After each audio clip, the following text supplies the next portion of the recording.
passes out on the same sofa, oblivious of the screams on the other side of the door. The next morning, Sam wakes up and packs his tapes as he is ready to leave. To his surprise, he finds the apartment completely destroyed with bloodstains on the walls and floor. Shocked and afraid, he hears a sound coming from outside the apartment and follows it only to find his ex-girlfriend sitting on the staircase. As he whispers to her, "Fanny, this now is heavily disfigured and violently jumping." Sam quickly realizes she has turned into a zombie and shuts the door on her, locking himself inside the apartment. Utterly confused and terrified, he looks outside the apartment windows where similarly disfigured and bloody people are violently hunting others in apartments across the street. He also sees a family who is attempting to escape this chaos in the streets below, rampaged by a horde of zombies swarming their car.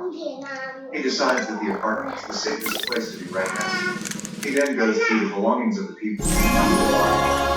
Upon checking the voicemails, he learns that the entirety of Paris has been infested by zombies.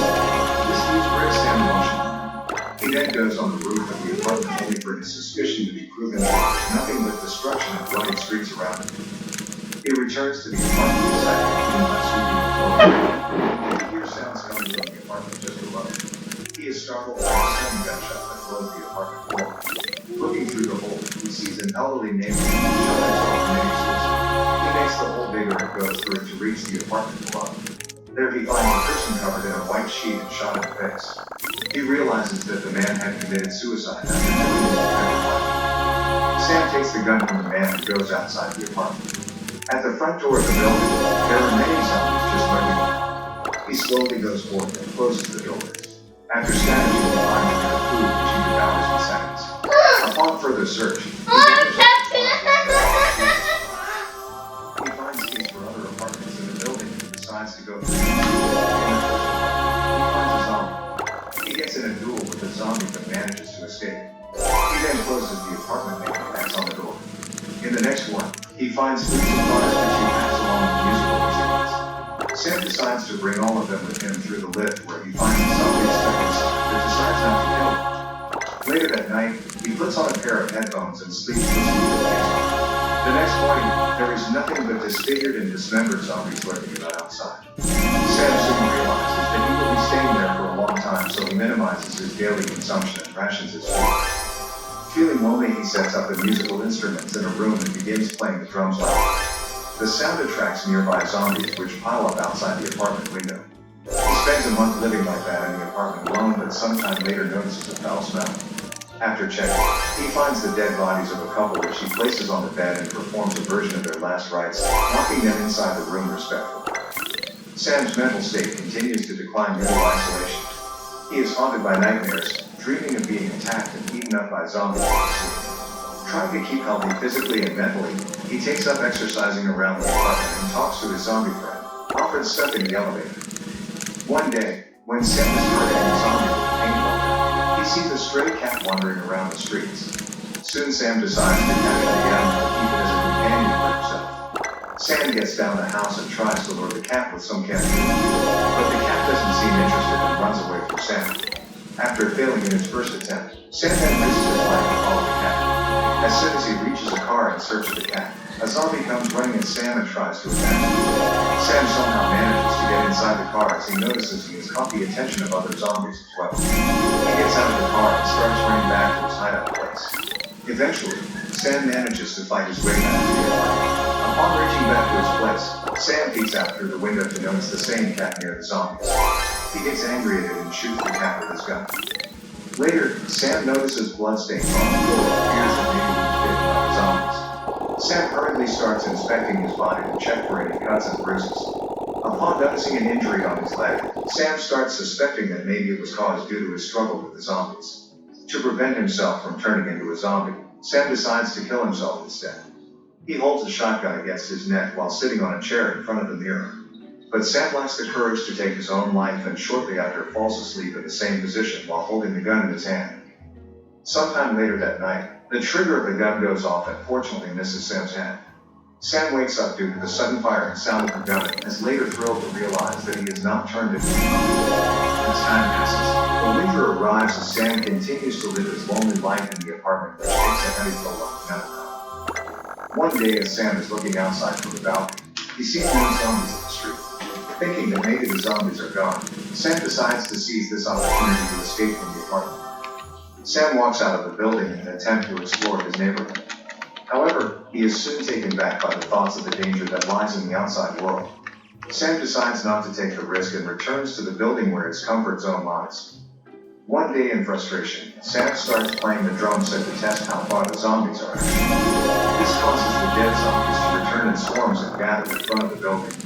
Soon a large number of zombies gather and nearly reach the apartment's balcony. Filled with rage and despair, Sam then walks out to the balcony and starts playing the drums even louder despite the danger lying in front of him. Later that night, while Sam is sleeping, he hears some suspicious movement outside the bedroom door. He gets up and grabs his gun in fear. Believing that it's a zombie, Sam fires the shotgun at the door, creating a hole in it. Moments later, Sam hears someone crying on the other side of the door. Sam slowly walks up to the door and peacefully able to see that he has shot a human girl instead. Sam quickly opens the door to attend to her and brings the girl inside the bedroom. Sam attempts to provide emergency aid and starts digging out the bullet from her body, but the girl soon passes out due to great pain. Sam cannot believe what just happened and blames himself for the girl's terrible situation.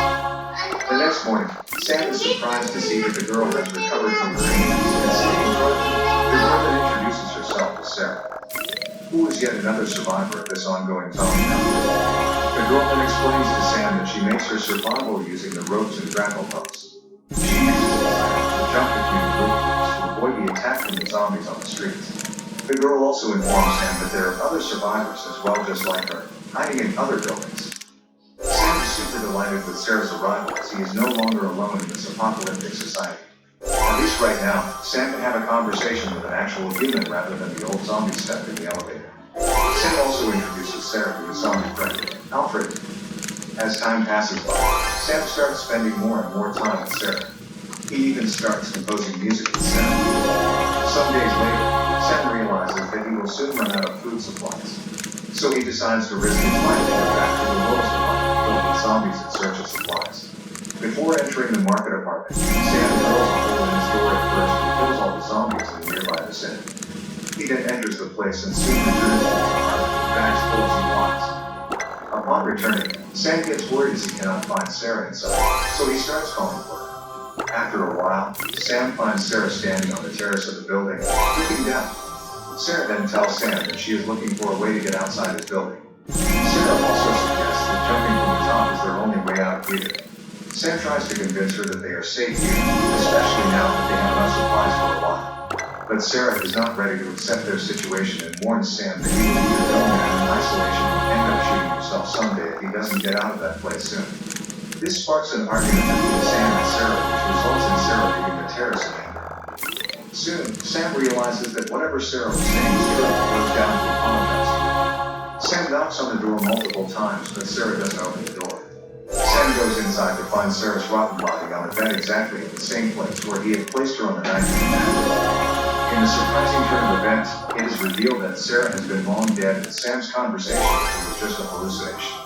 Sam is sadly brought back to reality as he falls into great sorrow and falls into his bed. After this, Sam arranges a funeral like farewell for Sarah in the same apartment. On checking the camera found from Sarah's bag, Sam gets to know that the girl has stalked him for a long time before she made up her mind to visit him. Enraged with his stupidness, Sam decides to leave the goddamn place to go outside in the unknown world. He sets all his musical tapes on fire as those were the sole reason that brought Sam to this choice. Sam also releases his zombie friend, Alfred, from the elevator. Alfred just walks away and doesn't attack Sam as the two of them have formed a bond over time. The smoke rays from the burning of tapes triggers the fire alarm in the building which alerts the zombies. The buzzing sound of alarm drives the zombies crazy as they rush inside the building in search of any human survivor. They soon start chasing Sam on the stairs of the building as Sam tries to keep himself alive by shooting them. After killing several of the zombies and avoiding their violent scratches, Sam retreats to the elevator. He somehow manages to escape the rampaging zombies and climbs up to the apartment right below his ex-girlfriend's apartment. However, he is attacked by the zombies who are not ready to leave him alone. After struggling for a while, Sam manages to injure the zombie and climb up back to his ex-girlfriend's apartment through the hole. After finding that the apartment is full of zombies, Sam tries to keep his cool and walks carefully to avoid being spotted by them. He slowly makes his way through them and reaches the rooftop of the building. Sam then uses the same rope and grapple brought by Sarah to find herself. With all the courage built up, he jumps and swings across the street to the next building. However, things don't go exactly as Sam had planned as he collides directly into the building in front of him, which knocks him out instantly. A few hours later, Sam regains his consciousness and finds himself still up in the air. He then uses all the power left inside him to climb up to the rooftop of that building. On reaching the rooftop, Sam stares at the seemingly endless buildings of the city. Sam then hears the tapping sound of metal coming from a distance, which restores his faith in the possibility of other survivors. Make sure to subscribe and turn on notifications so you can watch more videos like this. Thanks for watching. Drone.